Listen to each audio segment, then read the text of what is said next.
Dream big and we are here to make them bigger and better.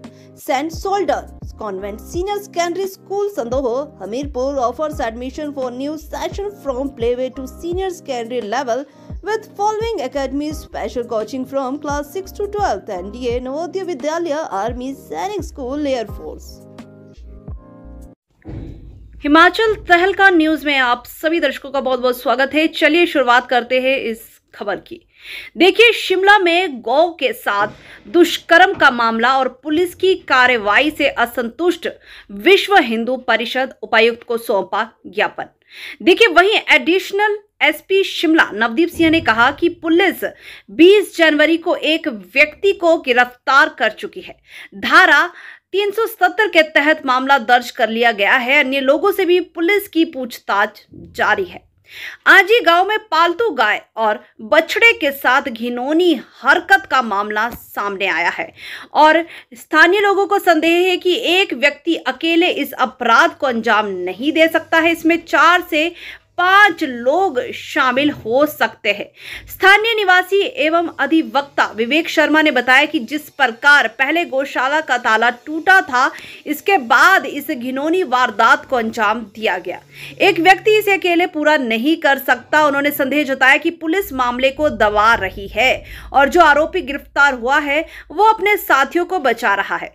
चलिए दिखाते चलते हैं विवेक शर्मा एडवोकेट क्या कह रहे हैं आखिर इस पूरे मामले को लेकर।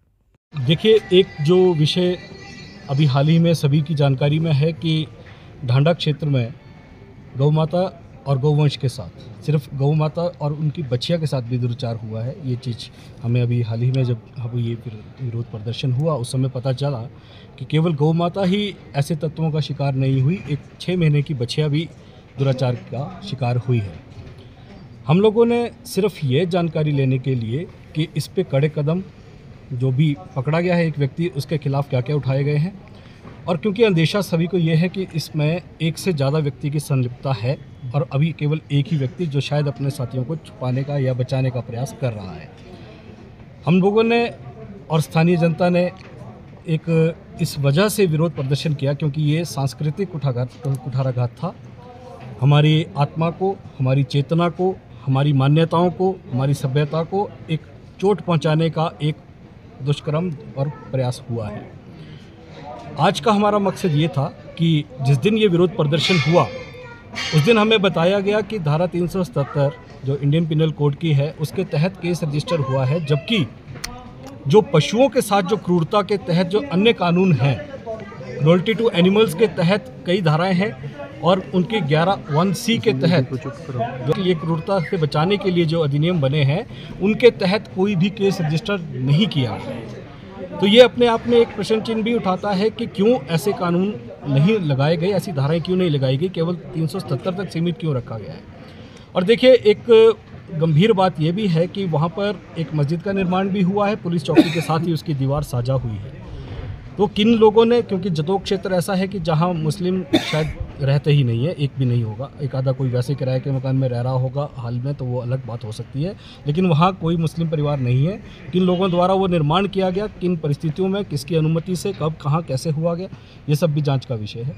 तीसरा, हम लोगों ने जो आज बात उठाई है कि जो घुमंतु आते हैं यहाँ पर, जो केवल महीने, 2 महीने या 3 महीने के लिए आते हैं, उनकी जो गतिविधियाँ हैं वो संदिग्ध रहती ही है। अगर हम लोग अपने किराएदार को वेरीफाई भी करवाते हैं तो वेरिफिकेशन में टाइम लगता है, लेकिन ऐसे तत्व जो कुछ समय के लिए आते हैं उनकी वेरिफिकेशन करना जो है वो आसान नहीं होगा। महीने 2 महीने के लिए अगर कोई काम करने आ रहा है, जितने को उसकी वेरिफिकेशन होगी उतने को गायब होकर वो दूसरे स्थान पे चला जाएगा। तो ऐसे लोगों को कड़ाई से निपटना, ऐसे लोगों के बारे में जानकारी प्राप्त करना, कौन आते हैं, किन जगहों पर आते हैं, ऐसे स्थान चिन्हित करना, ये एक हमारा आज दूसरा उद्देश्य रहा। तीसरा हमारा आज का मेन जो था कि जतोग में जो चौकी है वो एक सेना का क्षेत्र आता है। तो जिस दिन अभी सभी लोग अपने संवैधानिक अधिकार के तहत जब चौकी में जा रहे थे इस क्रूरता के खिलाफ, तो हमें सेना द्वारा भी रोका गया।